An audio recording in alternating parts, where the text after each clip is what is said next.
Est-ce que justement tu as senti que tu avais progressé en anglais? Est-ce qu'il y avait une évolution à ce niveau-là?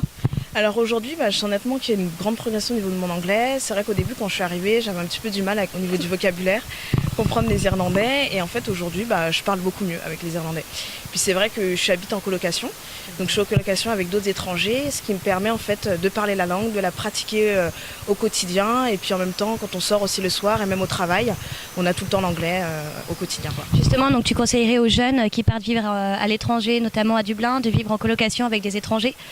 Oui, tout à fait, parce que c'est vrai qu'ici, Dublin, ce qui est intéressant, c'est la proximité entre la France et Dublin. Après, pour les étudiants qui souhaitent apprendre l'anglais et pour ceux qui souhaitent avoir d'autres opportunités de travail, c'est tout à fait intéressant au niveau de l'anglais, quoi. Et qu'as-tu pensé de Dublin la nuit?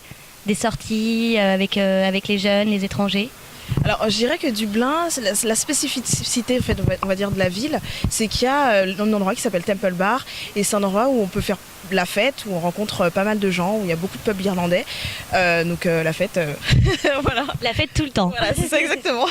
On peut sortir tous les soirs. Bon, c'est vrai qu'ici, à Dublin, les jeunes font la fête tôt. Ils commencent à partir de 17h et puis voilà, ils enchaînent les soirées, quoi. La police du Dublin. Mais c'est ça, il faut en profiter tant qu'on est jeune. Et justement, la Guinness, est-ce que tu as déjà testé? Alors j'ai visité la Guinness avec d'autres colocations, enfin d'autres colocs qui habitent avec moi. Je pense que c'est intéressant de faire ce musée-là. On apprend davantage sur la culture irlandaise, puisque c'est vrai que la Guinness, c'est l'entreprise, on va dire, de Dublin, qui fournit pas mal d'économies au niveau pour le pays. Et puis on apprend davantage au niveau de l'alcool, de la bière, ses spécificités. Très important. Voilà, exactement. Merci beaucoup Elsa pour ces réponses et je te souhaite une bonne continuation dans ton stage et de ta vie à Dublin et avec tes colocs. Voilà, merci. Donc c'était yefrancemagazine.fr et n'hésitez pas à nous retrouver sur Facebook aussi pour avoir plus d'informations complémentaires. Merci, à très bientôt, au revoir.